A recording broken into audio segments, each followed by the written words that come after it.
రేవంత్ రెడ్డి మాటలు ఉత్తర ప్రగల్భాలు మాత్రమే అని చెప్పేసి. ఎందుకంటే గతంలో అనేక హామీలు ఇచ్చి మోసం చేసిన నయవంచకుడు రేవంత్ రెడ్డి. మాటలు తీయగా ఉంటాయి, చేతలు చేదుగా ఉంటాయి. ఆయన ముఖ్యమంత్రి కాకముందు అయిన తర్వాత కూడా నేను జెడ్పీటీసీ కావడానికి మాదిగలు కారణము, 2 సార్లు ఎమ్మెల్యే గెలవడానికి మాదిగలు కారణము,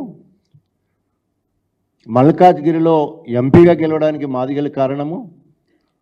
ఇంకొక మాట ముందుగా, నేను ముఖ్యమంత్రి కావడానికి కూడా నా జాతి వాళ్ళు ఎవరు కూడా నాకు సహకరించకుండా మీ సహకారంతో నేను ముఖ్యమంత్రి అయ్యాని చెప్పడం జరిగింది. కానీ ఈరోజు వరకు మాదిగలకు ఒరగబెట్టింది ఏమీ లేదు. ఎంపీ స్థానాలు చూస్తే 2 మాలలకు, 1 బైన్ల కమ్యూనిటీకి సంబంధించింది. పోనీ అదేమన్నా కరెక్టా అంటే అదో కుటుంబము, ఇదో కుటుంబము, అదో కుటుంబ సభ్యులకే. అక్కడ ఆల్రెడీ 2 అన్నదమ్ములు ఉంటే వాళ్ళ కొడుకు 3కి, అక్కడ త్రిమూర్తులు. ఇక్కడ అన్నదమ్ములు 2 ఉంటే మళ్ళా అన్నదమ్ములకు ఇచ్చేసి అక్కడ వాళ్ళిద్దరికి, అక్కడ తండ్రి బిడ్డకు. ఇది ఏ సామాజిక న్యాయమో అర్థం కావట్లేదు. ఎంఆర్పిఎస్ పుట్టిందే సామాజిక న్యాయం కోసం.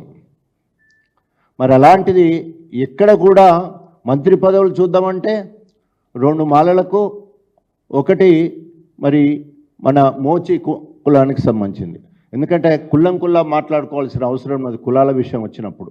పట్టుమని మాదిగలు ఎంబడిపడ్డట్టే మాదిగలకి ఏ అవకాశం రాకుండా ఈరోజు కక్ష కట్టి ఇవన్నీ చేస్తూ ఉన్నాడు. కానీ మొదటి నుండి కూడా బీఆర్ఎస్ పార్టీ, అంతకుముందు టీఆర్ఎస్ పార్టీ ఆవిర్భవించినట్టు 2001 నుండి 2014 సమయంలో అప్పటి వరకున్న దండోరా నాయకులు అందరూ కూడా, నేను అనేక సందర్భాల్లో చెప్పాను, నా వరకు వస్తే నా రాజకీయ అరంగేట్రమే దండోరా. ఎంఆర్పిఎస్ ద్వారా ఒక మాదిగ వాడిగా డాక్టర్ రాజయ్య మాదిగ అని బయటికి రావడం జరిగింది. ఎందుకు అది చెప్తానంటే, నా జాతిలో కూడా డాక్టర్లు ఉన్నారు చెప్పడానికి నాకు ఒక వేదిక దొరికింది నాకు. సో ఆ రకంగా ఎక్కడి వరకు వెళ్ళిపోయాను, ఎమ్మెల్యే టికెట్ నుంచి వెళ్ళి ఉప ముఖ్యమంత్రి స్థాయి కూడా. ఓన్లీ మాదిగగా ఉన్నందుకే తెలంగాణ రాష్ట్రం ఏర్పడ్డ తర్వాత మాదిగ ఉప ముఖ్యమంత్రి. It is a historical event in the Telangana state. అంతేకాకుండా నాకు ఇంకొక చరిత్రలో మిగిలిపోయే అవకాశము మా ముఖ్యమంత్రి కేసీఆర్ కల్పించడం జరిగింది. నిజమే, చంద్రబాబు నాయుడు అసెంబ్లీ తీర్మానం చేసిండు. అదేవిధంగా వైఎస్ రాజశేఖర రెడ్డి గారు కాంగ్రెస్లో తీర్మానం చేశాడు. కానీ బీఆర్ఎస్ పార్టీ కంటే ముందు కేసీఆర్ గారి ఆశీస్సులతో, కేటీఆర్ అదేవిధంగా హరీష్ రావు గారి సహకారంతో, సహచర బాలరాజు, మా మాదిగ బిడ్డలందరం కలిసి ముఖ్యమంత్రి గారి దగ్గరికి పోతే, సమయం దగ్గర పడుతుంది, అసెంబ్లీ ముగింపు సమయం లోపున తీర్మానం చేయాలని చెప్తే, డాక్టర్ రాజయ్య విల్ ప్రపోజ్ అని చెప్పేసి నాకు అవకాశం ఇచ్చి నా చేత ఎస్సీలను ఏబీసీలుగా వర్గీకరించాలని కేంద్రానికి ఏకగ్రీవ తీర్మానం చేసే బాధ్యత కేసీఆర్ నాకు అప్పచెప్పడం జరిగింది. ఇది నా పూర్వజన్మ సుకృతం.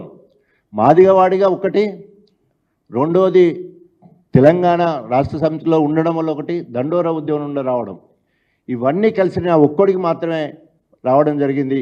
నేను మాదిగవాడిగా నిజంగా గర్వపడతా ఉన్నాను.